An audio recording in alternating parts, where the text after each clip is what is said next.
Hello दोस्तों, मैं हर्ष कुमार स्वागत करता हूं आपका think smart art com classes पर।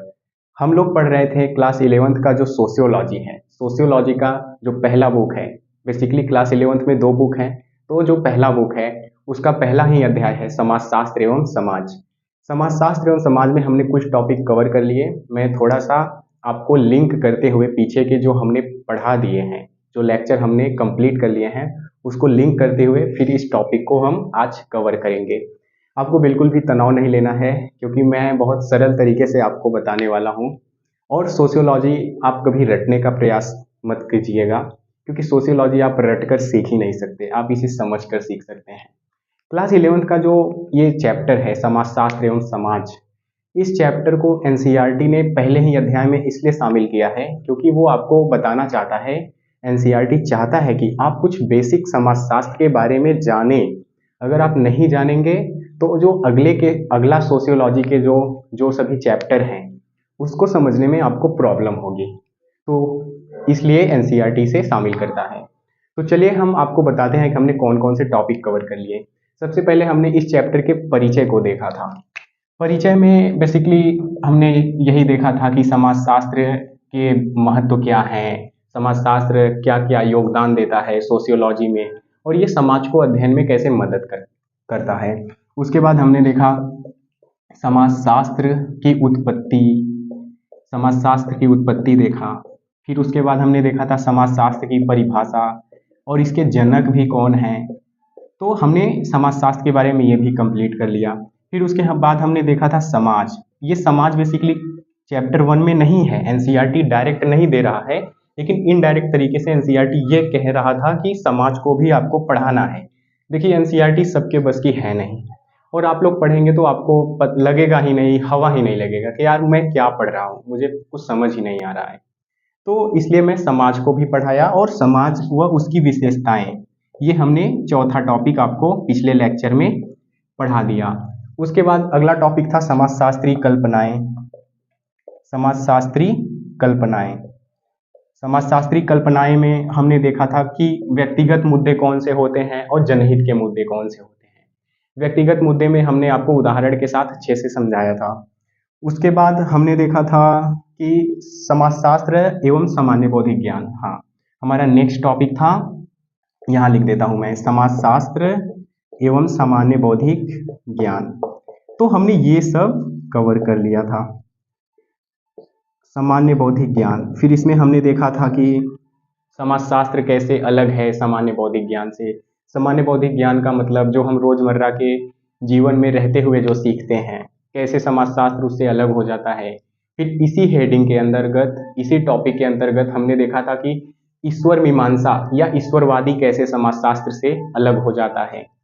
और उसके बाद हमने देखा था कि प्रकृतिवादी सोच और समाजशास्त्र में क्या संबंध है, कैसे समाजशास्त्र प्रकृतिवादी सोच से डिफरेंट हो जाता है। ये सब टॉपिक हमने कवर कर लिया है, और हम उसका प्लेलिस्ट भी बना दिए हैं।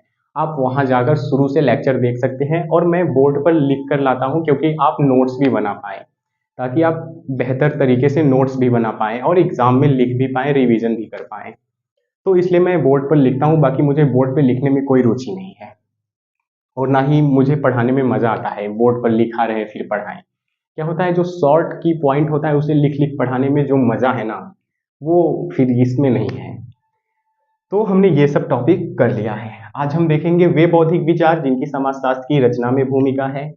फिर उसके बाद देखेंगे वे भौतिक मुद्दे जिनकी समाजशास्त्र की रचना में भूमिका है। फिर उसके बाद हम क्या देखेंगे, उसके बाद देखेंगे कि हमें यूरोप के समाज को क्यों पढ़ना चाहिए, या यूरोप के समाजशास्त्र को क्यों पढ़ना चाहिए। तो ये हम भी देखेंगे आज के लेक्चर में, और लगभग कल के लेक्चर में हम इस चैप्टर को एंड करेंगे, क्योंकि लगभग 3 लेक्चर हो गया है, ये चौथा है, और 5 तक में कंप्लीट हो जाना चाहिए।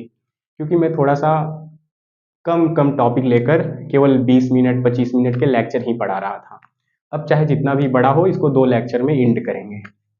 तो चलिए अब हम आते हैं, देखते हैं वे बौद्धिक विचार जिनकी समाजशास्त्र की रचना में भूमिका है। सबसे पहले हम समझते हैं कि बौद्धिक विचार क्या है। आप पहले शब्दों से खेलना सीखें, मतलब शब्द कैसे बदलते रहते हैं उसको पहचानो, और क्या पूछ रहा है, क्या बता रहा है, इससे भी आपको थोड़ा सा अंडरस्टैंडिंग दिखाना पड़ेगा।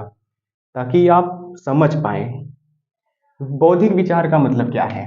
बौद्धिक विचार का अर्थ है दार्शनिकों व विद्वानों द्वारा दिया गया विचार। देखिए, जो दार्शनिक होते हैं वो अपने विचार देते हैं और विद्वान जो होते हैं वो भी अपने विचार देते हैं। जैसे आपने रूसो के बारे में फुल सुना होगा, अरस्तु, सुकरात, ये सब भी विचार दिए थे और इस विचार को हमने स्वीकार भी किया। स्वीकार क्यों किया? क्योंकि उनके बातों में दम था। वो दार्शनिक भी थे, रूसो दार्शनिक। वो जो रूसो फिलोसफर हैं उनकी बातों को हमने एक्सेप्ट किया। क्यों? क्योंकि वो तर्क के आधार पर अपनी बातों को रखे थे। तो हमेशा आप लोग याद रखिए, आपको अपनी बातों को ना तर्क के आधार पर, प्रमाण के आधार पर बात रखना है।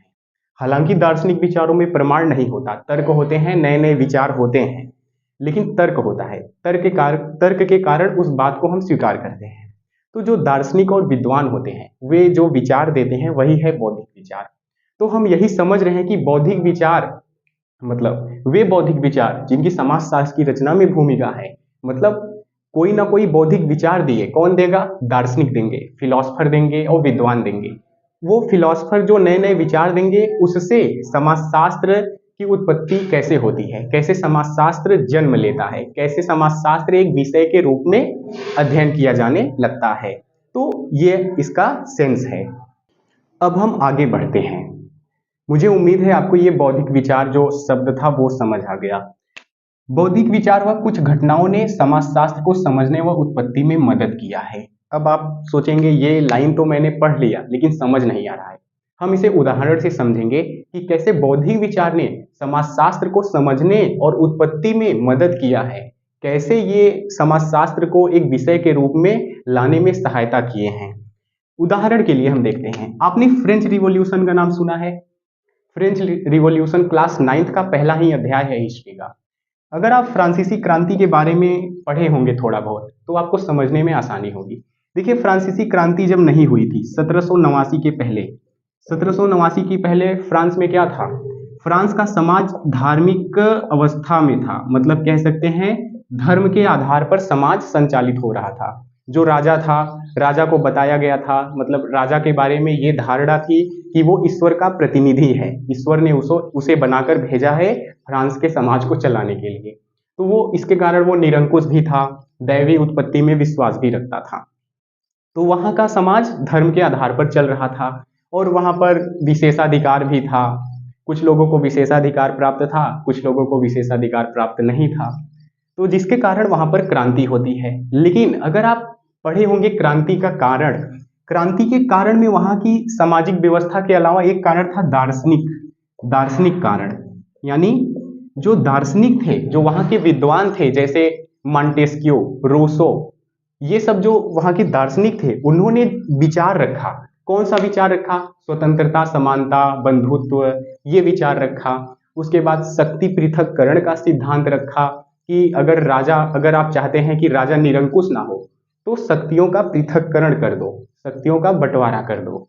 तो वहां पर दार्शनिकों ने नए नए विचार रखे और मध्यम वर्ग वहां का शिक्षित था अपेक्षाकृत अन्य यूरोपीय देशों की तुलना में। तो जब वहां का मध्यम वर्ग शिक्षित था तो दार्शनिकों के विचारों को उन्होंने ग्रहण किया, समझा।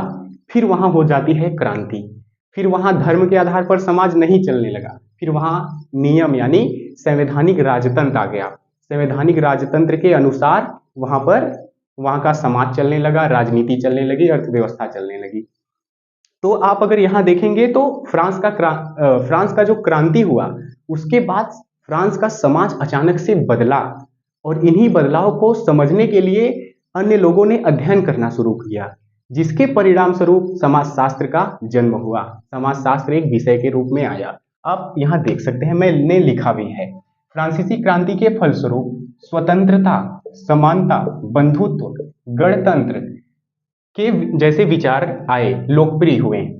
फलस्वरूप समाज में तेजी से परिवर्तन हुआ। परिवर्तन क्या होगा?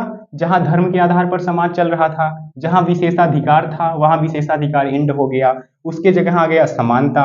जहां स्वतंत्रता सीमित थी वहां स्वतंत्रता अधिक मिलने लगी और बंधुत्व आया, राष्ट्रवाद की विचारधारा इससे फैली। उसके बाद गणतंत्र भी आया। तो समाज तेजी से बदला। फलस्वरूप विद्वानों ने समझना शुरू किया कि समाज कैसे बदला, कि भैया आखिरकार समाज बदला तो लेकिन समाज कैसे बदला, तो इन्हीं दार्शनिकों ने अध्ययन किया, विद्वानों ने अध्ययन किया, और वही अध्ययन से आता है समाजशास्त्र की उत्पत्ति। तो आई होप आपको ये समझ आ गया होगा जो हमारा टॉपिक था एनसीईआरटी में, कि वे बौद्धिक विचार जिनकी समाजशास्त्र की रचना में भूमिका है। तो कैसे कैसे बौद्धिक विचार समाजशास्त्र की रचना में मदद किया, समाजशास्त्र की उत्पत्ति में मदद किया। आई होप आपको ये समझ आ गया होगा। अब हम आते हैं वे भौतिक मुद्दे जिनकी समाजशास्त्र की रचना में भूमिका है। तो अगर आप इसे स्क्रीनशॉट लेना चाहते हैं तो ले सकते हैं, अगर आप नोट कर लिए हैं तो इससे अच्छी बात कुछ नहीं है। तो आप इसे स्क्रीनशॉट ले लीजिए, फिर मैं अगले टॉपिक पर आता हूं। तो फ्रेंड्स, अब हम आते हैं वे भौतिक मुद्दे जिनकी समाजशास्त्र की रचना में भूमिका है। हमने जो वे भौतिक विचार जिनकी समाजशास्त्र की रचना में भूमिका है कंप्लीट कर लिया। वे भौतिक मुद्दे जिनकी समाजशास्त्र की रचना में भूमिका है, सबसे पहले मैं आपको एकदम बेसिक नॉलेज देता हूँ। भौतिक मुद्दे कौन से होते हैं? भौतिक मुद्दे का मतलब है कि जो समाज में वास्तविक और आर्थिक मुद्दे हैं वही है भौतिक मुद्दे। अगर आप देख सकते हैं, भौतिक मुद्दे से तात्पर्य समाज में होने वाले वास्तविक और आर्थिक बदलाव या आर्थिक परिवर्तन ही क्या है, भौतिक मुद्दा है। यानी भौतिक मुद्दे से तात्पर्य समाज में होने वाले वास्तविक और आर्थिक बदलाव से है जो लोगों के जीवन को प्रभावित करते हैं।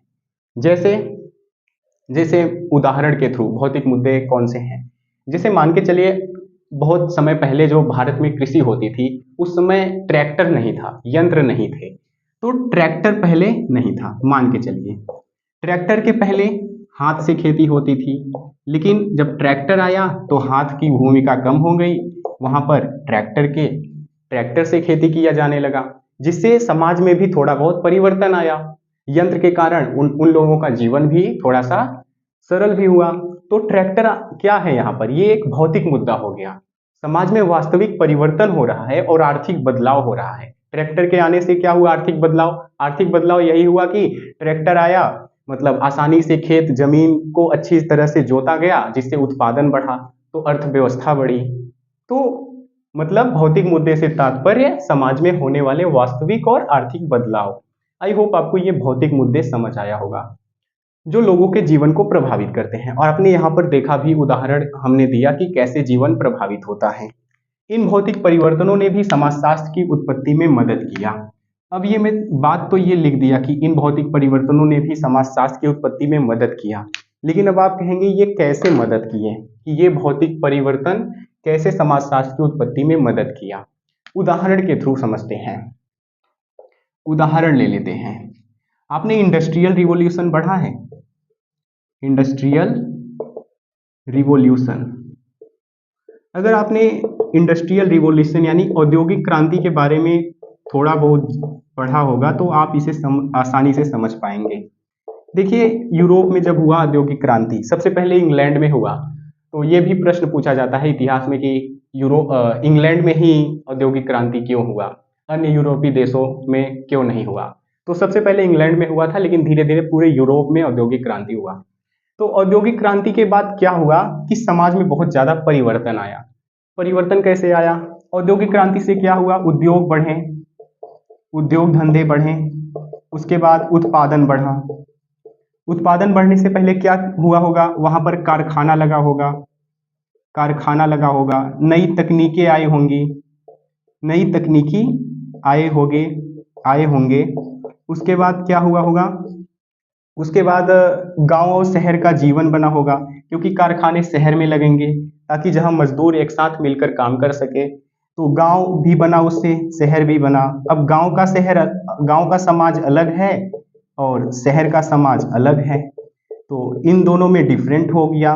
तो इन दोनों के डिफरेंट को समझने के लिए क्या किसकी आवश्यकता पड़ी, समाजशास्त्र की आवश्यकता पड़ी। इन दोनों में, यहाँ के समाज में यानी गांव के समाज में और शहर के समाज में अंतर हुआ, तो इन्हीं अंतर को समझने के लिए समाजशास्त्र विषय आया, समाजशास्त्र का अध्ययन शुरू हुआ।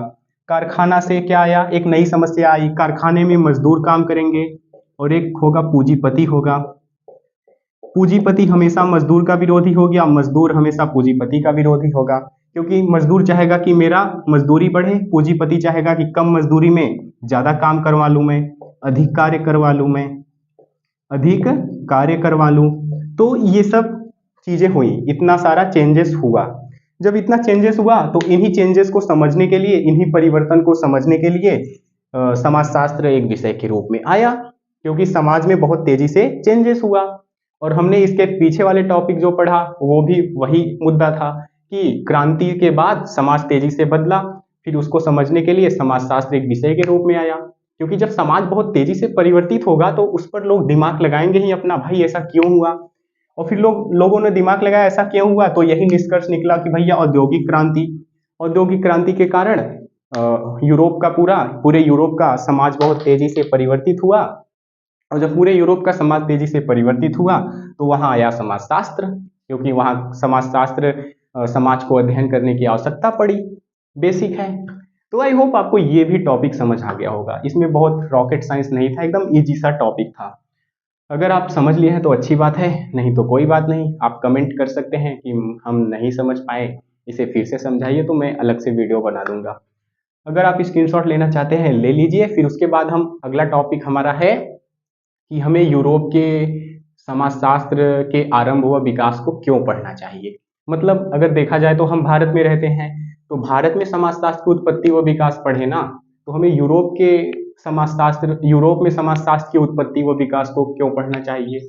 तो उसका बहुत सारा रीजन है, वो हम देखेंगे कि हमें यूरोप के समाजशास्त्र व विकास को क्यों पढ़ना चाहिए, आरंभ व विकास को क्यों पढ़ना चाहिए। तो अगर आप इसे स्क्रीनशॉट लेना चाहते हैं तो आप ले सकते हैं। तो दोस्तों अब हम समझते हैं हमें यूरोप में समाजशास्त्र के आरंभ व विकास को क्यों पढ़ना चाहिए। आपके मन में सवाल उठ रहा होगा कि यार हम तो रहते हैं भारत में और हमें भारत के समाजशास्त्र का अध्ययन करना चाहिए, तो हमें भारत में कैसे समाजशास्त्र का विकास हुआ, कैसे धीरे धीरे समाजशास्त्र एक विषय के रूप में अध्ययन किया गया भारत में। तो हम भारत में रहते हैं तो भारत में समाजशास्त्र के आरंभ व विकास को पढ़ना चाहिए। तो हम यूरोप के समाजशास्त्र के आरंभ व विकास को क्यों पढ़ रहे हैं, तो इसके कुछ रीजंस हैं, वो 3-4 रीजंस है। मैं इसे आसानी से आपको बता दे रहा हूँ। देखिए सबसे पहला रीजंस है समाजशास्त्र का जन्म यूरोप में। सॉरी, मैं दूसरा मार्कर ले रहा हूँ, ये चल नहीं रहा। समाजशास्त्र का जन्म यूरोप में। हमने पिछले के लेक्चर में आपको बताया कि समाजशास्त्र के जनक कौन है, वो कहाँ से संबंधित हैं। अगस्त कॉम्टे। अगस्त कॉम्टे कहाँ से संबंधित है, यूरोप से संबंधित हैं। एमिल दुर्खिम, इन्हें इमाइल दुर्खिम भी बहुत लोग कहते हैं, एमिल दुर्खिम भी यूरोप से। मैक्स वेबर, कार्ल मार्क्स, ये सब भी यूरोप से ही संबंधित हैं। तो समाजशास्त्र का जन्म कहाँ हुआ, सबसे पहले यूरोप में हुआ। और जो बड़े बड़े विद्वान भी हैं वो भी यूरोप से ही रिलेटेड हैं, समाजशास्त्र के जनक तक यूरोप से संबंधित हैं। तो सबसे पहला रीजन हो गया समाजशास्त्र का जन्म यूरोप में। समाजशास्त्र की शुरुआत सबसे पहले यूरोप में हुई थी, क्योंकि वहां बड़े सामाजिक परिवर्तन हुए। ये तो अभी मैंने पीछे बताया ही कि कैसे वहां पर सामाजिक परिवर्तन हुआ था। उदाहरण के लिए यहाँ लिख सकते हैं फ्रांसीसी क्रांति, औद्योगिक क्रांति। औद्योगिक क्रांति, इससे क्या हुआ, यूरोप के समाज में बहुत तेजी से परिवर्तन हुआ, यानी सामाजिक परिवर्तन हुआ, जिससे वहां समाजशास्त्र का अध्ययन किया जाने लगा और समाजशास्त्र एक विषय के रूप में आया। तो ये तो हमने पीछे पढ़ ही लिया, मतलब समाजशास्त्र का जन्म यूरोप में हुआ था, फर्स्ट रीजन हो गया। दूसरा है समाजशास्त्र के बड़े विचारक यूरोप में। अगर आप देखेंगे तो जो अगस्त कॉम्टे हैं, एमिल दुर्खिम हैं, मैक्स वेबर हैं, ये जो बड़े बड़े विचारक हैं समाजशास्त्र के, ये भी यूरोप से ही संबंधित हैं। और तीसरा है भारत का औपनिवेशिक अतीत यूरोप से जुड़ा है। आप जानते ही होंगे कि भारत ब्रिटिश का गुलाम रहा, मतलब भारत में 200 सालों तक लगभग ब्रिटिश शासन रहा। तो ब्रिटिश शासन के रहने से क्या हुआ कि भारतीय समाज पर बहुत ज़्यादा परिवर्तन हुआ, उनके शासन से प्रभाव पड़ा भारतीय समाज पर। अब देख सकते हैं यहाँ मैंने लिख लिया है पूंजीवाद व उपनिवेशवाद। तो हम उपनिवेशवाद थे किसका, ब्रिटेन का। तो पूंजीवाद और उपनिवेशवाद ने भारतीय समाज को गहराई से प्रभावित किया। यहाँ तक कि आपने पढ़ा होगा कि जब द्वितीय विश्व युद्ध समाप्त हुआ, शीत युद्ध का दौर चालू हुआ, एक तरफ था रूस समाजवादी और दूसरी तरफ था अमेरिका पूंजीवादी। तो दोनों में कॉन्फ्लिक्ट हो रहा था, सभी देश या तो पूंजीवाद की तरफ जा रहे थे या समाजवाद की तरफ जा रहे थे। भारत ने दोनों को अपनाया। भारत ने कहा मैं अमेरिका के भी साथ हूँ और मैं रूस के भी साथ हूँ, क्योंकि मेरा रूस से भी हित है और अमेरिका से भी हित है। तो वो इंटरनेशनल का टॉपिक हो जाता है। लेकिन यहाँ समझने की ये बात है कि अगर भारत का औपनिवेशिक अतीत यूरोप से जुड़ा है, इसलिए हमें यूरोप में समाजशास्त्र के आरंभ व विकास को पढ़ना चाहिए। आप यहाँ देख सकते हैं पूंजीवाद व उपनिवेशवाद। पूंजीवाद व उपनिवेशवाद ने भारतीय समाज को गहराई से प्रभावित किया है। कैसे प्रभावित किया है? अगर उदाहरण लें तो हम उदाहरण आप ले सकते हैं। इसका उदाहरण मैं यहाँ ले रहा हूँ। जैसे जब उपनिवेशवाद नहीं था, उपनिवेशवाद भारत में ब्रिटिश का उपनिवेशवाद जब नहीं था, भारत जब गुलाम नहीं था ब्रिटिश का यानी अंग्रेजों का, उससे पहले वहाँ का शिक्षा क्या था, मतलब यहाँ का सॉरी भारत में शिक्षा कैसी थी? वही परंपरागत शिक्षा थी, गुरुकुल थे। परंपरागत शिक्षा, परंपरागत शिक्षा मतलब गुरुकुल थे, स्कूल बड़े बड़े नहीं थे, कोई रिसर्च पर जोर नहीं दिया जा रहा था। और जब अंग्रेज आए, भारत अंग्रेजों का उपनिवेश बना, तो थोड़ा सा शिक्षा का आधुनिकीकरण हुआ। शिक्षा का आधुनिकीकरण हुआ, ये एक बहुत बड़ा मुद्दा है। इस पे डिबेट भी होता है क्या, कि लोग कहते हैं क्या अंग्रेजों के आने से भारतीय समाज आधुनिक बना, तो लोग ऐसे भी कहते हैं, या फिर अंग्रेजों ने भारत को गुलाम बनाकर उसको लूटा। ये एक बहुत बड़ा मुद्दा है। लूटा शब्द नहीं यूज करना चाहिए, या फिर कह सकते हैं कि भारत को गुलाम बनाकर अपने हित साधे। तो क्या शिक्षा मतलब अगर देखा जाए तो उपनिवेशवाद से पहले भारत में परंपरागत शिक्षा दिया जा रहा था, गुरुकुल थे, स्कूल वगैरह उतना नहीं था, मॉडर्न आधुनिक शिक्षा नहीं थी। लेकिन वे आए तो पश्चिमी शिक्षा का प्रभाव पड़ा, थोड़े से आधुनिक शिक्षा थोड़ी सी आधुनिक हुई, ये ऐसा लोग कहते हैं। तो आप यहाँ देखेंगे कि भारत के औपनिवेशिक शासन से, भारत में औपनिवेशिक शासन से कैसे भारत का समाज प्रभावित हो रहा है। मेरा कहने का मतलब यही है कि औपनिवेशिक शासक से भारत का समाज कैसे प्रभावित हो रहा है। आई होप आपको ये समझ आया होगा। अब हमारा एक और रीजन है, भारतीय समाजशास्त्र यूरोप से प्रेरित है। अगर आप इंडियन सोशियोलॉजी देखेंगे, भारतीय समाजशास्त्र जो है यो यूरोप से प्रेरित है। कैसे? क्योंकि जो बड़े बड़े विचारक हुए यूरोप में, अगस्त कॉम्टे, एमिल दुर्खिम, उन्होंने समाजशास्त्र के अध्ययन के लिए जो उपयोग या जो विधियां अपनाई, वही विधियां या सिद्धांतों का प्रयोग भारतीय समाजशास्त्री भी करते हैं, काफी हद तक करते हैं। तो यहाँ हम कह सकते हैं कि भारतीय समाजशास्त्र यूरोप से प्रेरित है। तो इसलिए हमें यूरोप में समाजशास्त्र के आरंभ व विकास को पढ़ना चाहिए। अगर अब आपसे अगर कोई पूछे कि भाई हम तो रहते हैं भारतीय समाज में, तो हम भारत के समाजशास्त्र के आरंभ व विकास को पढ़ें, क्यों हमें यूरोप के आरंभ व विकास को पढ़ना चाहिए? तो आपको ये 4 रीजन बताना है। अगर एग्जाम में भी आए, ये बिहार बोर्ड वगैरह में भी आता है, लेकिन यूपी बोर्ड में भी आता है। मैं एमपी बोर्ड का उतना भी नहीं देखा हूँ, इसलिए मैं नहीं बता सकता। तो अगर एग्जाम में भी आए, किसी भी बोर्ड में आए, कोई भी बोर्ड आए, हम तो सभी बोर्ड को कलेक्ट करके पढ़ाते हैं। एनसीईआरटी में जो है वो हर बोर्ड में आता है।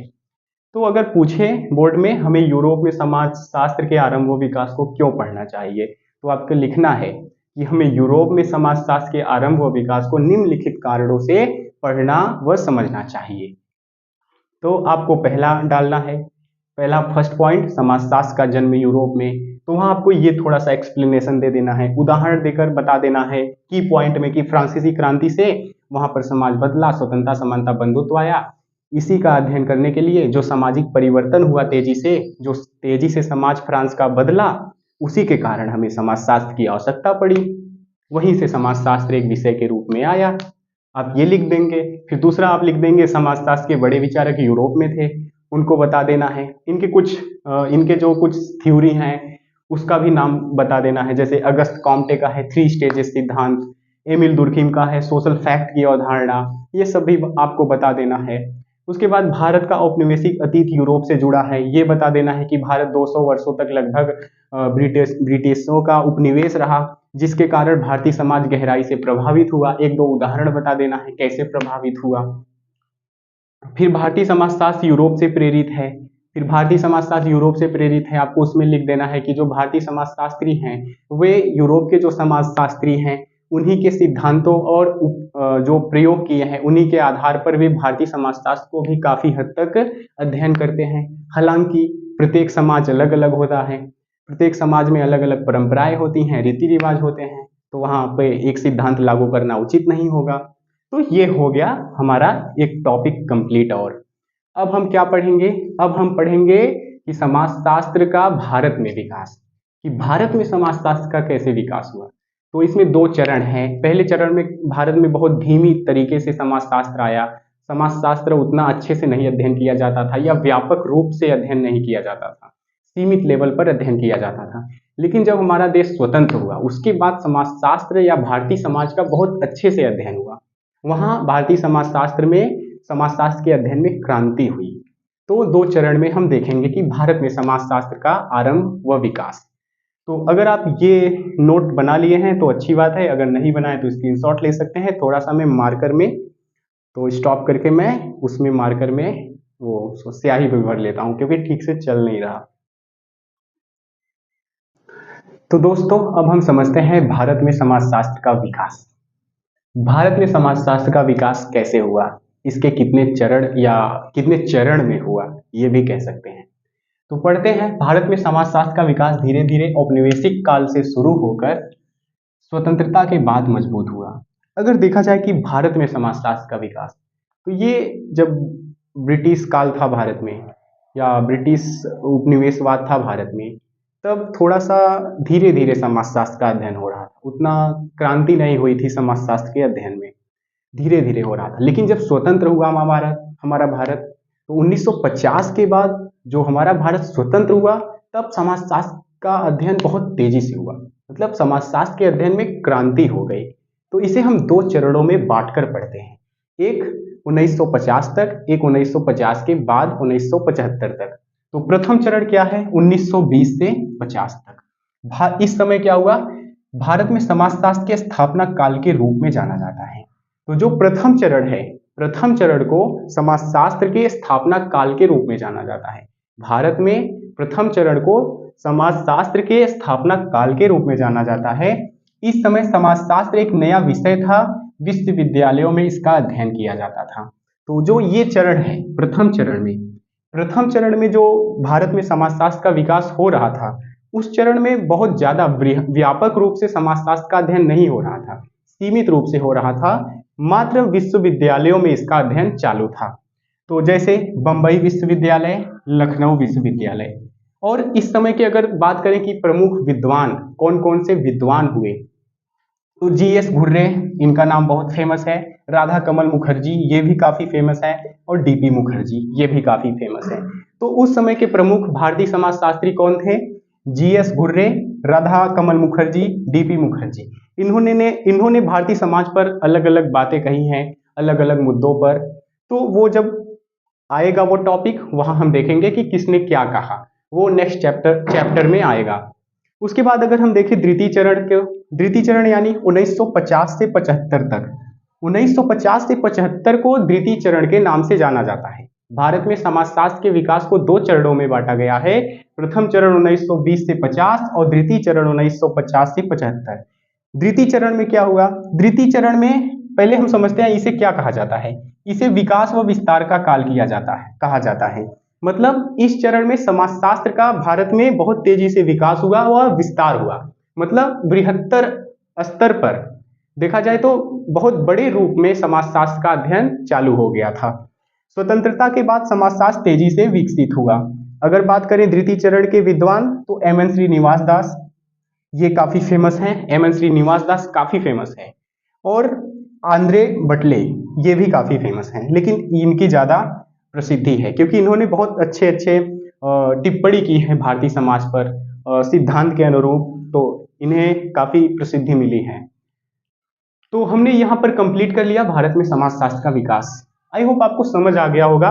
लेकिन आपको जो याद करने की बात है दिमाग में, प्रथम चरण, द्वितीय चरण और क्या क्या हुआ इस चरण में, और इस दोनों प्रथम चरण के कौन कौन से प्रमुख विद्वान हैं और द्वितीय चरण के कौन कौन से प्रमुख विद्वान हैं। आई होप आप समझ गए होंगे। आप इसे स्क्रीनशॉट ले सकते हैं। फिर हम आएंगे अपने अगले टॉपिक पर।